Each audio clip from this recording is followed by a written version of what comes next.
Amy Winehouse. You hear that name and you instantly hear that voice, right? It was just something else. Felt like it was from a whole different time. But her story, well, it's this incredible mix of pure raw talent and this really public, really tragic struggle. So, how did those two things exist in one person? Let's get into it. Yeah, that's the question, isn't it? It still kind of hangs over the whole music world. I mean, she had everything: the voice, the awards, millions of fans who adored her. So, what went wrong? How does a talent that huge just disappear? So, in the next few minutes, we're going to trace her whole story. We'll start with her musical beginnings in London, follow her rise to global fame, and really look at the legacy she left us. All right, so where do you even start a story like this? Well, it has to be with that voice. That sound. It was just so unique. The second you heard it, you knew who it was. It felt like it had been around forever, but was also completely new. You know that incredible, deep sound she had? There's actually a name for it: contralto. It's the lowest female singing voice, and that's what gave her songs all that richness, that power, that emotional gut punch. It's super rare, and it's why she sounded like nobody else on the radio. And look, a talent like that doesn't just come from nowhere. It was in her DNA. She grew up in a London home just soaked in music. Can you imagine? Your dad's always singing Frank Sinatra, your grandma's connected to jazz legends. I mean, music was basically her first language. So it's really no surprise that by the time she was 10, she was already in a rap group. Get this, called Sweet and Sour. You can just tell, she was born for the stage. And that jump from a kid with a huge voice to a global superstar, man, it happened fast. Like, blink and you'll miss it fast. I mean, the timeline is just wild. In only 6 years, she goes from signing her first record deal to becoming a household name across the planet. Her first album, Frank, got great reviews, sure, but it was Back to Black in 2006. That was the one. That's when everything exploded. The whole world was hooked. But here's the thing. It wasn't just the voice that got everyone. It was the honesty. It was so raw, so unflinching. She took all her pain, all her struggles, and just laid it all out there in her lyrics. And people connected with that, because she wasn't just singing songs. She was turning her life into art.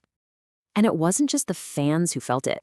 The music industry, they took notice in a huge way. We're talking about Back to Black. She didn't just win a Grammy for it. No. She won five Grammys in one night. She was the first British woman ever to do that. It was just this absolute peak moment of victory. But right then, at the absolute peak of her success, another story was playing out.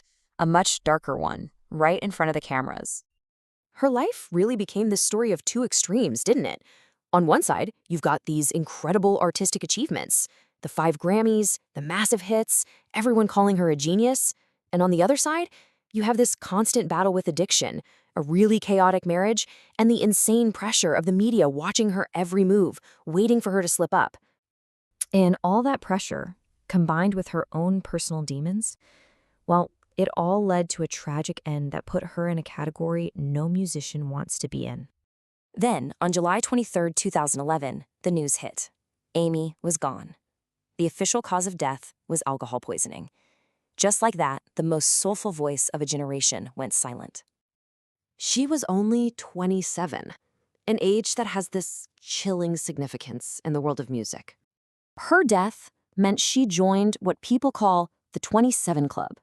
It's this tragic, almost mythical list of brilliant artists, people who completely changed music, like Jimi Hendrix, Janis Joplin, Kurt Cobain, who all died at that same young age, right when they were at their most creative.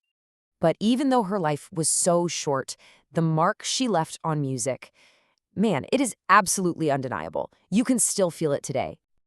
I mean, her influence is everywhere. She basically brought soul and jazz back into the mainstream all by herself. Seriously, think about it. Would we have artists like Adele or Lady Gaga sounding the way they do without Amy?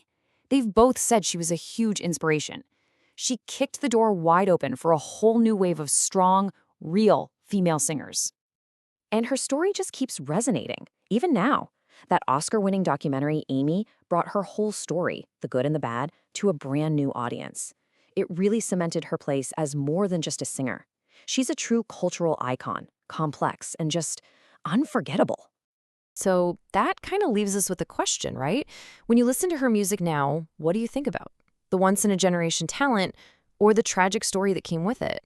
Maybe her real legacy is that you just can't separate the two. They're both part of what made her Amy.